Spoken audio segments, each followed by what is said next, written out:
في مقولة شائعة بتقول: لو علمتم الغيب لاخترتم الواقع. هذه المقولة مش دقيقة، طبعا هي ليست بحديث، لكن قول مأثور. يعني ليه مش دقيقة؟ لأن احنا لو علمنا الغيب مش بس هنختار الواقع، احنا هنسجد لله شكرا على هذا الواقع. في سورة الكهف موسى والخضر، قصة الأشهر والأبرز في سورة الكهف. الخضر بيقول لموسى: إنك لن تستطيع معي صبرا. فقال له: لا، إن شاء الله ستجدني صابرا ولن أعصي لك أمرا. أول طلعة طلعوها انطلق حتى إذا ركب في السفينة. طلعوا ركبوا سفينة.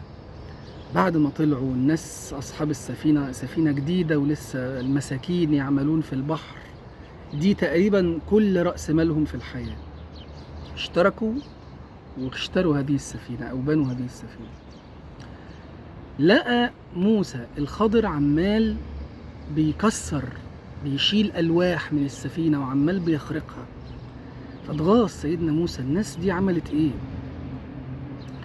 قال: أخرقتها لتغرق أهلها لقد جئت شيئا إمرا. الرد الطبيعي اللي قالوا الخضر كان ايه؟ إنك لن تستطيع معي صبرا. هو قال له كده، قال له: انت مش هتعرف انا بعمل كده ليه. كتير قوي من أحداث الحياة، من أقدار الله اللي بتحصل علينا، كتير منها بيبقى أحداث وأقدار مؤلمة، وأغلبها أنت مش فاهم إيه السبب. يعني أصحاب السفينة دول مش هم دول أكتر ناس محتاجين يفهموا الخضر عمل كده ليه؟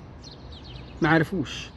والقصة بتقول من السياق إن الناس دي معرفتش. يعني موسى فهم، بعد شوية الخضر فسر له، لكن أصحاب السفينة نفسهم معرفوش هي السفينة أخرقت ليه، باظت ليه، اتشال منها الألواح وبقت معيبة ليه. كان وراءهم قدامهم ملك يأخذ كل سفينة غصبا.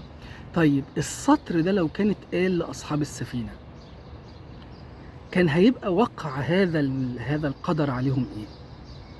يرضوا ويسلموا ويقولوا طب خلاص الحمد لله، ولا يسجدوا لله شكرا على هذا القضاء والقدر المؤلم في ظاهره، المفيد في جوهره، انه ربنا انقذ لهم السفينة من الراجل الجبار الظالم.